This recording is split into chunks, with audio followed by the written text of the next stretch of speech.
నుండి 30వ కీర్తన మన మధ్యలో ఉన్నటువంటి ఐశ్వర్య 1 నుంచి కూడా 12 వచనాల వరకు బిడ్డ మనకు చదివినిపిస్తుంది. బిడ్డ చదువుతూ ఉండగా ఆ మాటలు మరలా బిగ్గరగా మనం ఏకీభించి చెప్పడానికి ప్రయత్నం చేద్దాం. ఆ కీర్తన గ్రంథము 30వ అధ్యాయం 466వ పేజీ 1 నుంచి కూడా 12 వచనాల వరకు మనకు యవనస్తురాలు చదివినిపిస్తుంది. ఆ మాటలు మనం బిడ్డతో ఏకీభించి బిగ్గరగా చెప్పడానికి ప్రయత్నం చేద్దాం. యెహోవా నా శత్రువులను నా విషయమై సంతోషింపనీయక నీవు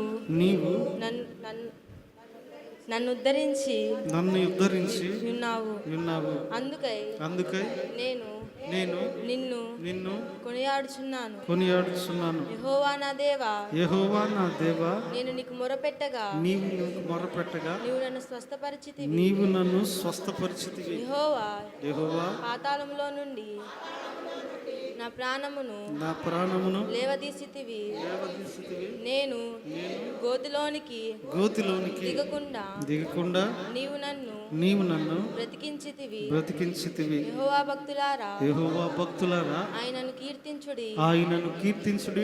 ఆయన పరిశుద్ధమైన జ్ఞాపకార్థ నామమును బట్టి ఆయనను స్తుతించుడి. ఆయన కోపము నిమిషమాత్రముండును. ఆయన దయ ఆపత్కాలమంతయు నిలుచును. ఆయుష్కాలమంతయు నిన్ను సాయంకాలమున ఏడ్పు వచ్చి రాత్రి యుండినను ఉదయమున సంతోషము కలుగును. నేనెన్నడు కదలనని నా క్షేమకాలమున అనుకొంటిని. యెహోవా దయ కలిగి నీవేనా పర్వతమును స్థిరపరిచితివి. నీ ముఖమును నీవు దాచుకొనినప్పుడు నేను కలత చెందితిని. యెహోవా నీకే మొరపెట్టి తిని నా ప్రభువును బతిమాలుకొంటిని. నేను గోతిలోనికి దిగిన ఎడల నా ప్రాణము వలన ఏమి లాభము. మన్ను నిన్ను స్తుతించునా నీ సత్యమును గూర్చి అది వివరించునా. యెహోవా ఆలకింపుము నన్ను కరుణింపుము. యెహోవా నాకు సహాయుడవై ఉండుము. నా ప్రాణము మౌనముగా నుండక నిన్ను కీర్తించున్నట్లు నా అంగలార్పును నీవు నాట్యముగా మార్చి ఉన్నావు. నీవు నా గోనె పట్ట విడిపించి సంతోష వస్త్రము నన్ను ధరింపజేసి ఉన్నావు. యెహోవా నా దేవా నిత్యము నేను నిన్ను స్తుతించెదను. దేవుడు చదివబడినటువంటి కీర్తనను చదివి వినిపించిన ఎవరి బిడ్డను ఏకీభించిన మనలను దీవించి ఆశీర్వదించును గాక. సత్యవేద గ్రంథము చదువా చక్కని గ్రంథము. పరిశుద్ధుడైన దేవా నీ ఘనమైన విలువైనటువంటి నామమును బట్టి నీకు కృతజ్ఞతాస్తుతులు చెల్లిస్తూ ఉన్నాం. నీ దీనబిడ్డలమైనటువంటి మమ్ములను మీరు జ్ఞాపకం చేసుకుని ఇటు రీతిగా ఇంతవరకు నడిపించిన విధానమును బట్టి కృతజ్ఞతాస్తుతులు చెల్లిస్తూ వినిచున్నటువంటి బిడ్డలకు గ్రహింపు శక్తిని చెప్పుచున్న నన్ను నీ నోటి బోరగాను వాడుకుని కృప చూపించి బలపరిచి నడిపిస్తారని నమ్ముచు మరొకమారి ఈ మధ్యాహ్న కాల సమయంలో మాతో మాట్లాడి భద్రపరుస్తారని యేసు అతి ప్రశస్తమైనటువంటి నామములో అతి వినయము గడిగి వాక్య భాగములోనికి ప్రవేశిస్తున్నాము తండ్రి. ఆమేన్. మంచిది. మన ప్రభువును రక్షకుడైనటువంటి యేసుక్రీస్తు వారి అతి పరిశుద్ధమైన నామంలో మీ అందరికి కూడా నా హృదయపూర్వక వందనాలు తెలియజేస్తా ఉన్నాను. కృప కలిగినటువంటి దేవుడు మనలను జ్ఞాపకం చేసుకుని ఇంతవరకు చక్కగా నడిపించాడు. ఈ సమయంలో పరిశుద్ధ గ్రంథమైనటువంటి బైబిల్లో నుండి ద బుక్ ఆఫ్ జెనసిస్, ఆది కాండము 5వ అధ్యాయము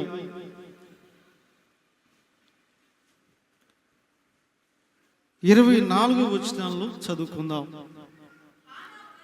హానోకు దేవునితో నడిచినటువంటి తర్వాత దేవుడు అతనిని తీసుకుని పోయిన గనుక అతడు లేకపోయిను. చాలండి. పరిశుద్ధ గ్రంథమైనటువంటి బైబిల్లో హానోకు అనేటటువంటి వ్యక్తి చాలా ప్రత్యేకమైనటువంటి వ్యక్తి. ఆదాము నుండి కూడా ఆయన మనం జ్ఞాపకం చేసుకుంటే అతడు 7వ తరము వాడు. అయితే హానోకును గూర్చి దేవుని వాక్యము చెబుతున్నటువంటి మాట ఏమిటంటే, దేవుడు అతనిని తీసుకుని పోయిను అంటున్నాడు. ఎలా తీసుకుని పోయాడు అంటే, పరిశుద్ధ గ్రంథమైనటువంటి బైబిల్లో హానోకు అనేటటువంటి వ్యక్తి మరణము చూడకుండా దేవుడు అతన్ని తీసుకువెళ్ళాడు. అతడు చనిపోవటం కానీ అతనిని సమాధి చేయుట అనేటటువంటిది కానీ జరగలేదు. అతడు చనిపోకముందే శరీరముతో ఉండగానే దేవుడు అతనిని తీసుకుని వెళ్ళాడు.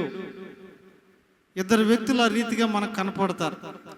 ఒకటి హానోకు, రెండవదిగా ఏలియా. ఏలియా కూడా అగ్ని రథముల చేత, సుడిగుండముల చేత ఆయన ఏమయ్యాడు? కొనిపోబడ్డాడు. అప్పుడు ఎలీషా మీద ఆయన దుప్పటి పడిద్ది. మనం ఆ గ్రంథంలో మనం చూస్తూ ఉంటాం. ఈ రీతిగా శరీరముతో కొనపోబడినటువంటి వ్యక్తులు చాలా తక్కువ. ఆ తక్కువలో మొట్టమొదటి వాడు ఎవరు అంటే హానోకు కనపడుతున్నాడు. యేసుక్రీస్తు వారంటే ఆయన శరీరధారిగా వచ్చాడు, మరణించాలి, సమాధి చేయబడాలి, తిరిగి లేగబడాలి. కాబట్టి ఆయనకి ఈ ప్రాసెస్లన్నీ జరిగినాయి. అలాగే పరిశుద్ధ గ్రంథంలో చనిపోయి తిరిగి బ్రతికింపబడిన వారు ఉన్నారు. నాయీరు విధవరాలి కుమారుడు కానీ, లేకపోతే శతాధిపతి అధికారి యొక్క కుమార్తె కానివ్వండి, లేకపోతే లాజరు కానివ్వండి, తిరిగి లేపబడ్డారు. లేపబడిన తర్వాత మరలా తిరిగి చనిపోయారు. కానీ ఇక్కడ హానోకు అలా కాదు. హానోకు ఎలాగంటే, అతడు శరీరముతో ఉండగానే, ప్రాణములతో ఉండగానే ప్రభు అతనిని కొనిపోయిను, ప్రభు అతనిని తీసుకువెళ్ళిను. హానోకు ఎన్ని సంవత్సరాలు బ్రతికాడంటే 365 సంవత్సరాలైనా బ్రతికాడంటండి. ఆ రోజుల్లో ఆయుష్ చూడండి. ఆయన 365 సంవత్సరములు బ్రతికి ఇదిగో తర్వాత ప్రభువుతో పాటు కొనపోబడినటువంటి వ్యక్తిగా కనపడతా ఉన్నాడు. అసలు ఏమిటి హానోకులో ఉన్నటువంటి ప్రత్యేకతలు? ఆ దినాలలో ఇంకా అనేక మంది ప్రజలు ఉన్నారు కదా, అనేక మంది దేవుని పిల్లలు ఉన్నారు కదా. అయినప్పటికీ కూడాను ఇదిగో హానోకు విషయంలో ప్రభువు ఎందుకని ఆ రీతిగా చేశాడు? హానోకులో ఉన్నటువంటి ప్రత్యేకతలు ఏమిటో, హానోకును గూర్చి ప్రభు అంతగా ఇష్టపడి అతన్ని తీసుకువెళ్ళటానికి అతనిలో ఉన్నటువంటి ఆధిక్యతలు ఏమిటో కొన్ని విషయాలు మనం జ్ఞాపకం చేసుకుని ముందుకు కొనసాగుదాం. హానోకులో ఉన్న ప్రత్యేకమైనటువంటి లక్షణం మనం కలిగి ఉండాలి. ఎందుకంటే ఒకానొక రోజున మనం కూడా ఎత్తబడవలసినటువంటి వారు. ఒకవేళ మన శరీరాలు అలా ఎత్తబడకపోయినా, మన్నైపోయినా, మన ఆత్మ ఎత్తబడవలసినటువంటిది.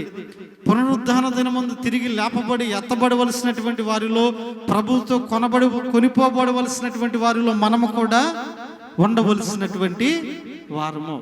అయితే హానోకు ఏ లక్షణాలు కలిగి ఉన్నాడు, ఎందుకు కొనిపోబడ్డాడు, కొన్ని విషయాలు క్లుప్తంగా జ్ఞాపకం చేసుకుందాం.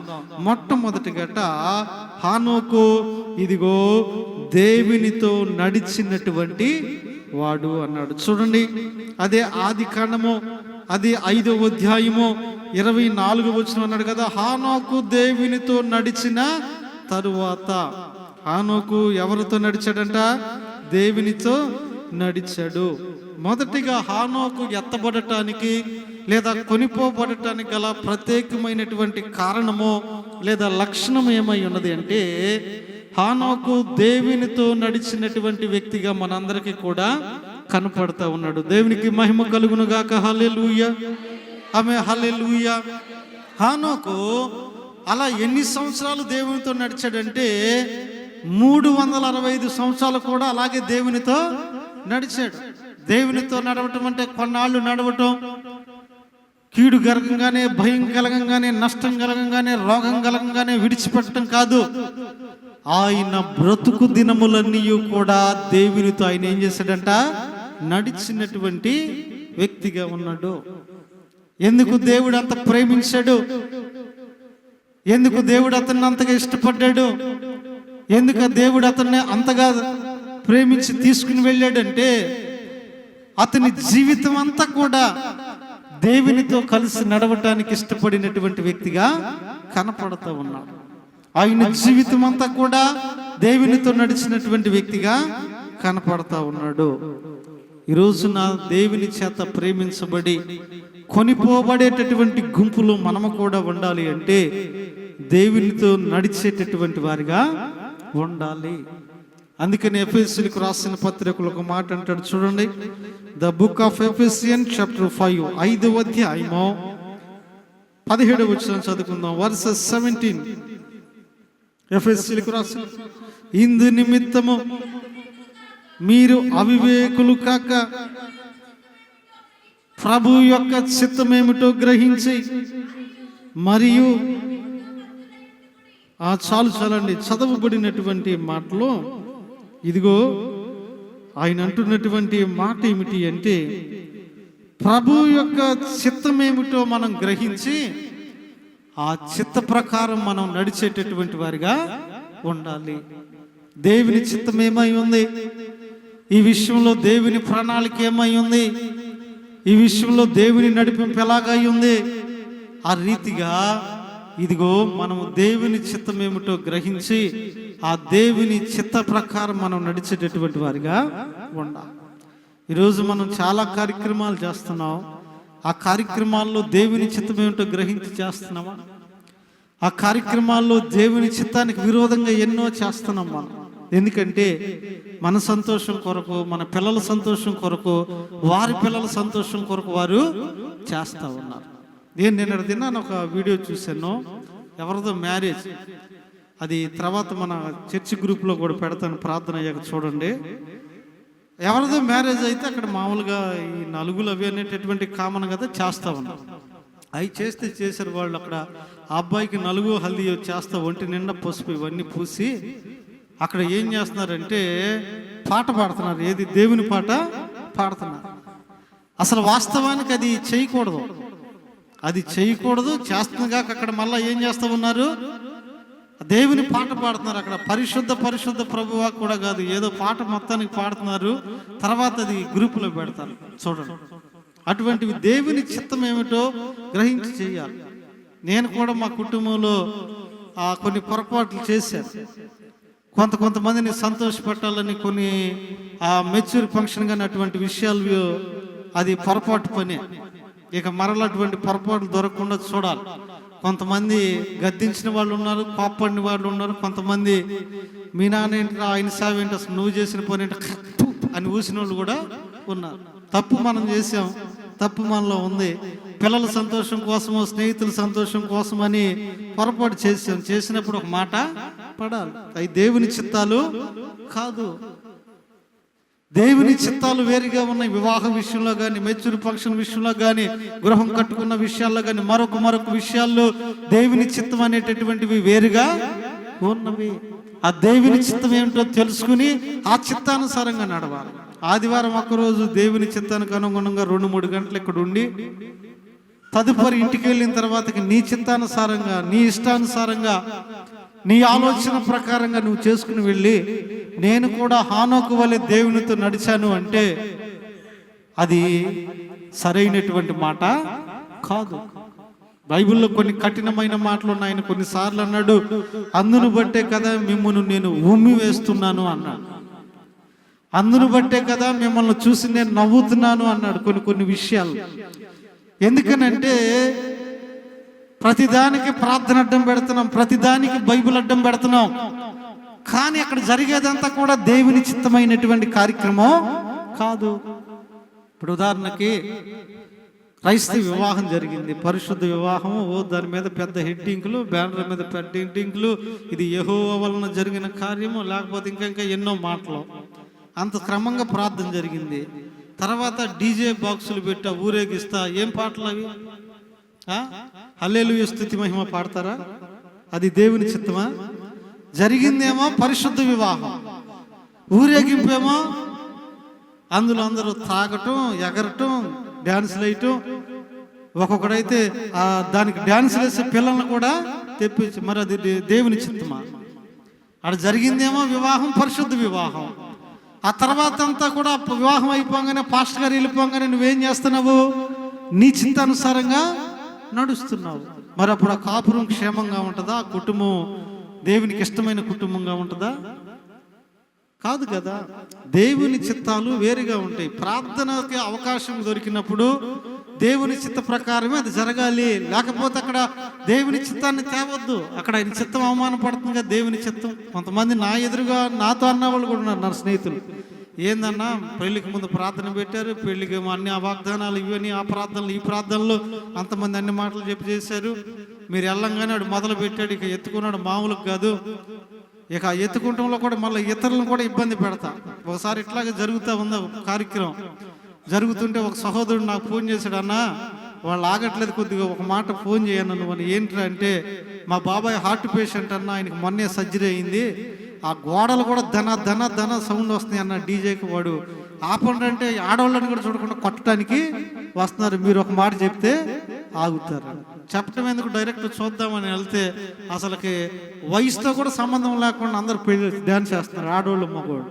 వయసుతో కూడా సంబంధం లేదు, ఆ రకంగా డ్యాన్స్ చేస్తున్నారు. నేను అనుకున్న ఖానా విందులో ద్రాక్షారసం తాగినట్టు ఈ విందులో వీళ్ళందరూ ఆడామగ మొత్తం కలిపి మద్యం తాగారేమో అనుకున్నాను. పాపం నన్ను చూసి కొంత సైలెంట్ అయ్యారు, ఆపారు, అన్నీ చేశారు. నేను చెప్పాను, చేస్తుందే క్రమం కాదు.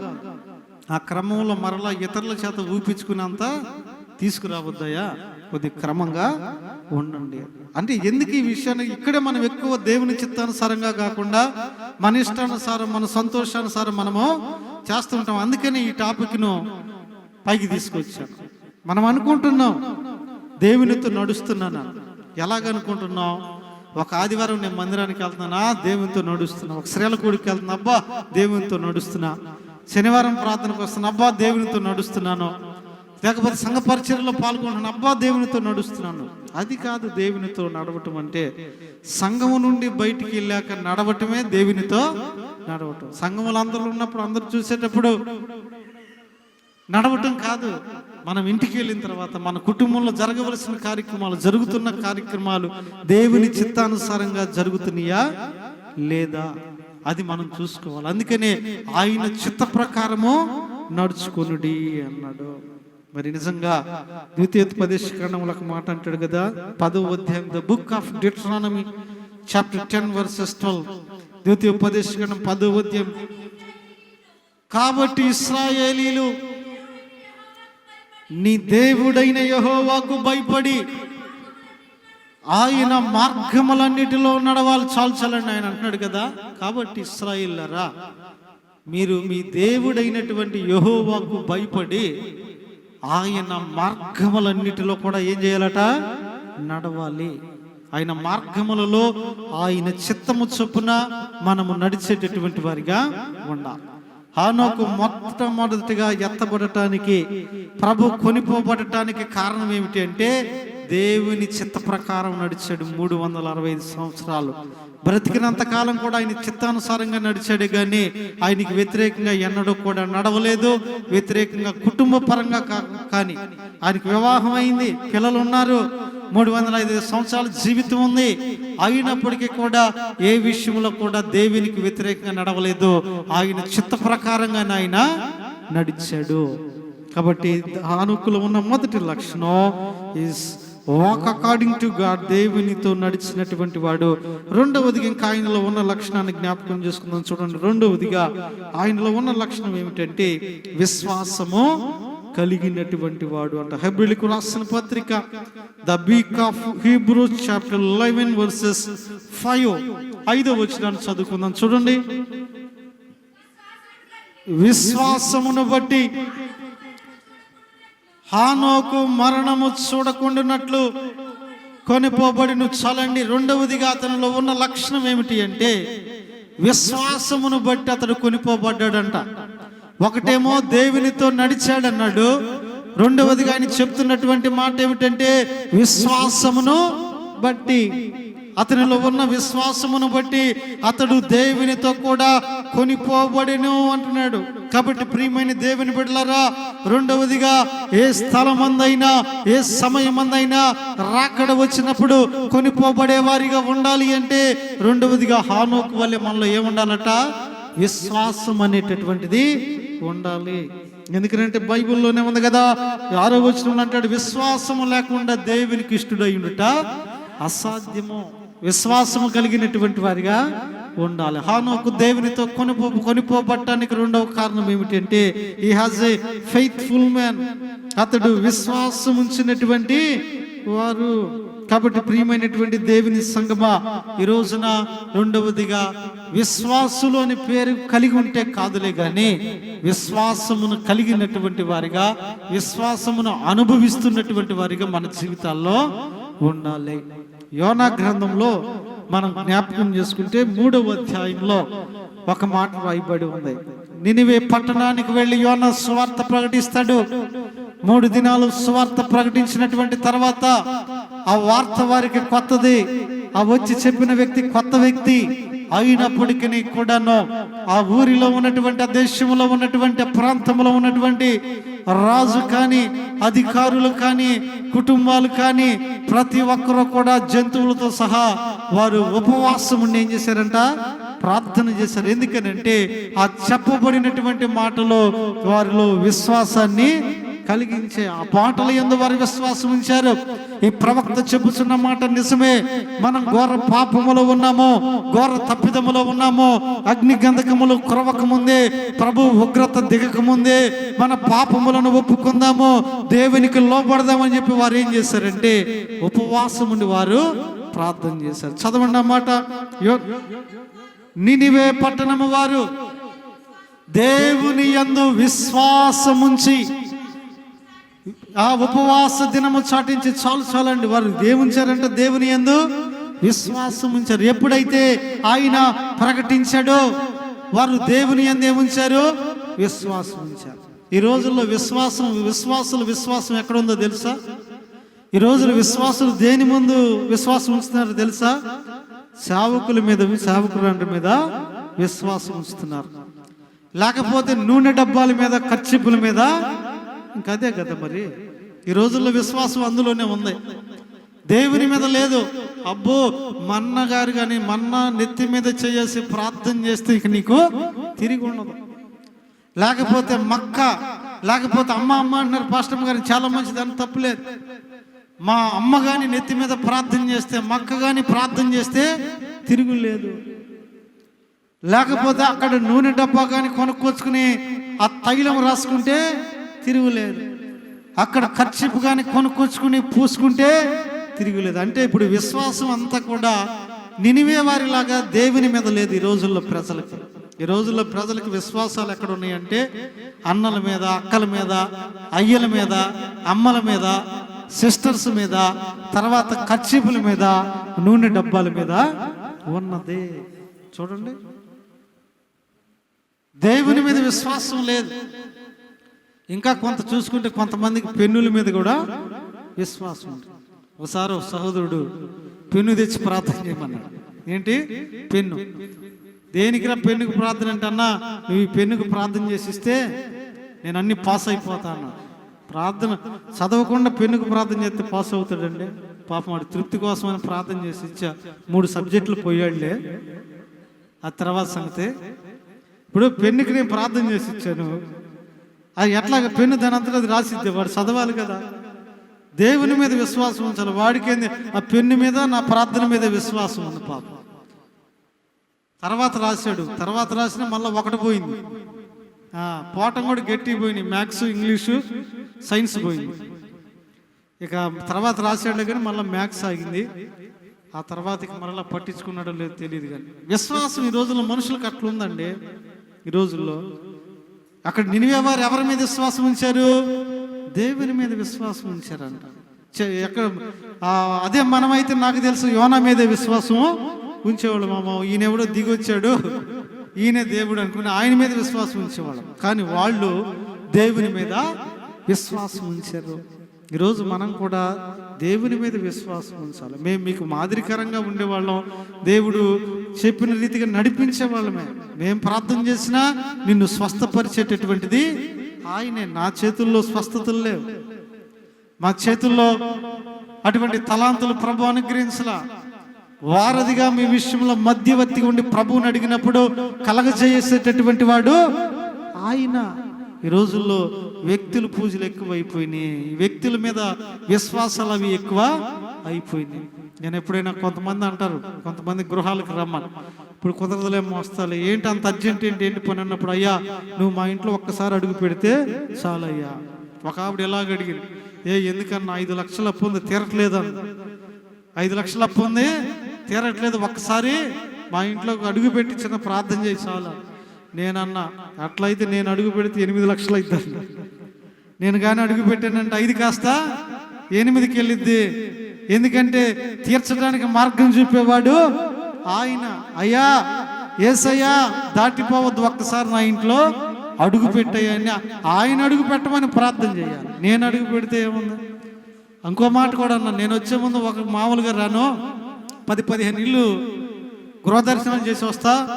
ఏ ఇంట్లో ఏ దరిద్రం ఉందో శని ఉందో తెలియదు, అది మొత్తం నీ ఇంట్లో చుట్టుకుంటుంది, అది కూడా జ్ఞాపకం చేసుకున్నాను. నేను ఒక్కసారిగా మీ ఇంటికి రాను, వచ్చేటప్పుడు 4-5 గృహాలు దర్శించి వస్తాను. ఏ ఇంట్లో ఏ దురాత్మ ఉందో, ఏ ఇంట్లో ఏ గలిబిలు ఉందో, ఏ ఇంట్లో ఏ శోధన ఉందో తెలీదు. ఒకవేళ దేవుని చిత్తం కాకపోతే అది మొత్తం నీ ఇంట్లో ఉండిపోవచ్చు అని. కొన్నిసార్లు మనుషులండి, దేవుని మీద మనం విశ్వాసం ఉంచాలి, దేవుని యందు మనం నమ్మిక ఉంచాలి. ఆ రోజు నినివే ప్రజలు ఎవరి మీద విశ్వాసం ఉంచారంట? దేవుని యందు విశ్వాసం ఉంచని బైబిల్లో రాయబడి ఉంది. ఈరోజు నీ విశ్వాసం ఎవరి మీద ఉంది? వ్యక్తుల మీద ఉందా? సేవకుల మీద ఉందా? నూనె డబ్బాల మీద ఉందా? కర్చీపుల మీద ఉందా? లేకపోతే మరొక వస్తువుల మీద ఉన్నదా? దేని మీద నీ యొక్క విశ్వాసం అనేటటువంటిది ఉన్నది? ఈరోజు విశ్వాసిగా మనం ఉండాలి. విశ్వాసిగా ఉన్నామంటే కేవలం దేవుని మీద మాత్రమే మన యొక్క విశ్వాసం ఉంచాలి. ఎందుకంటే సమస్తము చేయగల సమర్థుడు ఆయన మాత్రమే. వ్యక్తులుగా సేవకులుగా కొంతమంది కొన్నే చేయగలరు, లేకపోతే అభిషేకించిన వారిగా వారు కొన్నే చేయగలరు, సంఘ పెద్దలుగా కొన్నే చేయగలరు, ఆత్మీయులుగా కొన్నే చేయగలరు. కానీ సమస్తము సాధ్యము చేయగలిగినటువంటి వాడు ఆయన యందే మనం విశ్వాసము ఉంచాలి. ఇదిగో చూడండి, యోహాను సువార్తలు అంటాడు కదా, ఆయన యందుగాని విశ్వాసం ఉంచినట్లయితే ఆ రోజున వారు ఏం చేశారంటే, ఇదిగో విశ్వాసమును బట్టి కాపాడబడ్డారు. ఇంకా ఆ విశ్వాసమును బట్టి అంట యోహాను సువార్త 7వ అధ్యాయం, యోహాను సువార్త 7వ అధ్యాయం 38వ వచనాన్ని చదువుకుందాం. చూడండి, నా యందు విశ్వాసం ఉంచువాడెవడో వాని కడుపులో నుండి జీవనదులు పారునని చాలండి. ఆయన యందు విశ్వాసం ఉంచితేనట వారి కడుపులో నుండి, హృదయములో నుండి అట జీవనదులు ఏమవుతాయంట? పారుతాయి అంటున్నారు. ఎప్పుడు అనగా ఆయన యందు విశ్వాసం ఉంచినప్పుడు. ఈరోజు మనలో నుండి ఏం పారుతున్నాయి? మన హృదయంలో నుండి ఏం పారుతున్నాయి? మన అంతరంగంలో నుండి ఏం పారుతున్నాయి? ఆ రోజు హానోకు దేవుని చేత కొనిపోబట్టడానికి గల కారణం, అతడు దేవుని యందు విశ్వాసం ఉంచాడు. విశ్వాసమును బట్టి కొనిపోబడ్డాడు అన్నాడు. ఒకటేమో దేవునితో నడిచిన వాడు, రెండోదేమో విశ్వాసము కలిగినటువంటి వాడు. రోజు విశ్వాసము కలిగిన వారిగా ఉండాలి. ఎవరి మీద అంటే దేవుని మీద మాత్రమే. ఇదిగో ఒకానొక రోజు రానై ఉంది, ఒకవేళ నేను చనిపోయాక రాకడొచ్చినా మన్నైన ఈ దేహం పరలా తిరిగి లేపబడుతుంది. పరమ పిండ్లి కుమారుడితో పాటు నేను కూడా ఎత్తబడబోతున్నాను. పరిశుద్ధుల విందులో నేను కూడా పాల్గొనబోతున్నాను. నాకంటే ముందు గతించిన వారందరం కూడా అక్కడ ఏకీవించబోతున్నామన్న విశ్వాసం మనలో ఉండాలి. అందుకే చదవనవసరం లేదు కానీ అదే యోహాను సువార్త 11:25 అంటాడు కదా, ఇదిగో నా యందు విశ్వాసం ఉంచువాడు చనిపోయినను సరే తిరిగి బ్రతుకును అన్నాడు. కాబట్టి రెండవదిగా హానోకు అంత ఇదిగా ఎత్తబడటానికి గల రెండవ కారణం ఏమిటంటే దేవుని యందు విశ్వాసం ఉంచాడు. మనుషుల మీద, వ్యక్తుల మీద, వస్తువుల మీద ఆయన విశ్వాసం ఉంచిన వాడు కాదు. మూడవ కారణం ఏమిటంటే దేవునికి ఇష్టడుగా జీవించిన వాడు. దేవునికి ఇష్టడుగా జీవించిన వాడు అంటే చూడండి, హెబ్రీయులకు రాసిన పత్రిక ఇందా చదువుకున్నాం కదా, 11వ అధ్యాయం the book of Hebrews chapter 11 versus 5 5వ వచనాన్ని చదువుకుందాం, లేదా 6 చదవండి.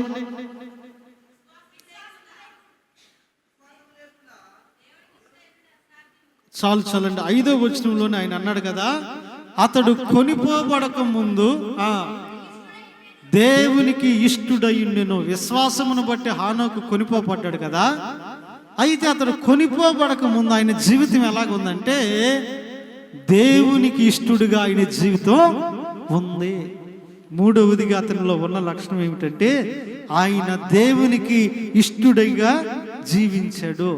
దేవునికి ఇష్టమైనటువంటి వ్యక్తిగా ఆయన జీవించాడు. కాబట్టి అతడు మూడవదిగా కొనిపోబడటానికి కారణమైంది. నిజంగా ఈ రోజున హానోకు ఎందుకని ఆ రీతిగా కొనిపోబడ్డాడంటే మూడవదిగా దేవుడు అతన్ని ఏం చేశాడంట, ఇష్టపడ్డాడు. ఎంత ఇష్టపడ్డాడంటే మరణము కూడా అతనికి చూడకుండా నాతో పాటు ఉండాలి, మరణము కూడా లేకుండా అతడు నాతో పాటు జీవించాలన్నంతగా ఆయన ఏం చేశాడు, ఇష్టపడ్డాడు అంట. కాబట్టి మూడవదిగా ఒకానొక దినమున హానోకు వలె ఎత్తబడే గుంపులో, కొనిపోబడే గుంపులో మనం కూడా ఉండాలి. అంటే దేవుని చేత ఇష్టపడ్డటువంటి వ్యక్తులుగా మనము జీవించాలి. ఈరోజు మనుషులు, విశ్వాసుల ప్రవక్తలు ఎలాగున్నాయంటే మనుషుల చేత ఇష్టపడటానికి, సేవకుల చేత ఇష్టపడటానికి ఎన్నో ప్రయత్నాలు చేస్తూ ఉన్నారు. జీవము కలిగినటువంటి దేవుడు మిమ్మల్ని ఇష్టపడటానికి ఏ ప్రయత్నం నువ్వు చేస్తున్నావు? జీవము గల దేవుడు నిన్ను ఇష్టపడటానికి నీలో ఏ మంచి లక్షణం ఉంది? జీవము కలిగిన దేవుడు నిన్ను పరిశీలిస్తున్నాడు కదా, పరిశోధిస్తున్నాడు కదా. ఆయనకి ఇష్టకరమైనటువంటివి నీలో ఏమున్నాయి? ఆ రోజు హానోకుని దేవుడు పరీక్షించాడు, పరిశోధించాడు, పరిశీలించాడు. అరే 365 సంవత్సరముల నుండి నాతో నడుస్తున్నాడు కదా అని ఒకసారి అతను అంతరంగాన్ని పరిశీలించినప్పుడు అది దేవునికి ఇష్టంగా ఉంది. కాబట్టి అతనికి మరణం లేకుండా నేను నాతో పాటు ఉండాలని ప్రభు ఆశించి ప్రభు సన్నిధికి తీసుకుని వెళ్ళాడు. ఈరోజు నీ నా జీవితాలు దేవునికి ఇష్టంగా ఉన్నాయా? మన ఆత్మ సంబంధమైనటువంటి జీవితాలు ఏ రీతిగా ఉన్నవి? ఈరోజు మనల్ని అసహించుకునే వాళ్ళు ఎంతోమంది లేకపోలే. మన కుటుంబంలోనే కొంతమంది మనల్ని ఏం చేస్తారు, అసహించుకునే వాళ్ళు లేరా? మన కుటుంబంలోనే మనలను చిన్న చూపు చూసేటటువంటి వారు లేరా? బలహీనతను బట్టో, డబ్బు లేదనో, లేకపోతే కారణాలు చాలా ఉంటాయి. మన నోటి మాటలు నచ్చకో, లేకపోతే మన ప్రవక్తన నచ్చుకో, లేకపోతే మన ఆలోచనలు నచ్చుకో, లేకపోతే ఏదైనా శరీరానుసారమైన బలహీనత మనలో ఉండబట్టో, నానా రకాల కారణాల చేత మన ఇంటిలో వారికే మనము నచ్చనటువంటి పరిస్థితుల్లో మనము ఉంటాం. మరి నిజంగా వ్యక్తులకే నచ్చినటువంటి మనం దేవునికి నచ్చాలంటే ఎలాగ ఉండాలి? వ్యక్తులకు నచ్చడానికి ఒక్కొక్క మనిషికి ఒక్కొక్క ఊహలో తలంపులు ఉంటాయి, ఒక్కొక్క కోరికలు ఉంటాయి. ఇదిగో నాకు ఎలాగుంటే నచ్చుతారు, లేకపోతే నీ మాటలు ఎలాగుంటే నచ్చుతాయి, లేకపోతే నీ ప్రవర్తన ఎలా మార్చుకొని నచ్చుతారని చెప్పడానికి అవకాశం ఉంది. మరి దేవునికి నచ్చాలంటే ఎలాగుండాలి? ఆయనకి ఇష్టలైన మనుషులకు భూమి మీద సమాధానం అన్నాడు ఒకసారి. అయితే ఆయనకి ఇష్టలైన మనుషులు ఎలాగుండాలో ఒక మాటని చెప్పి ముగిస్తాను. ఎందుకు ఆయన దేవునికి ఇష్టడుగా అనిపించాడు? ఆయనకి ఇష్టమైనటువంటివి ఏమై ఉన్నాయంటే దేవుడు ఎటువంటి వ్యక్తులను ఇష్టపడతాడంటే కీర్తన గ్రంథము the book of Psalm chapter 6 6వ అధ్యాయం.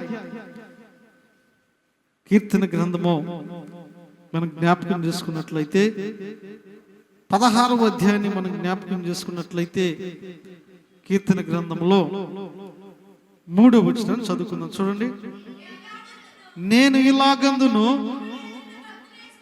భూమి మీద ఉన్న భక్తులే శ్రేష్ఠులు, వారు నాకు కేవలం ఇష్టలు చాలు.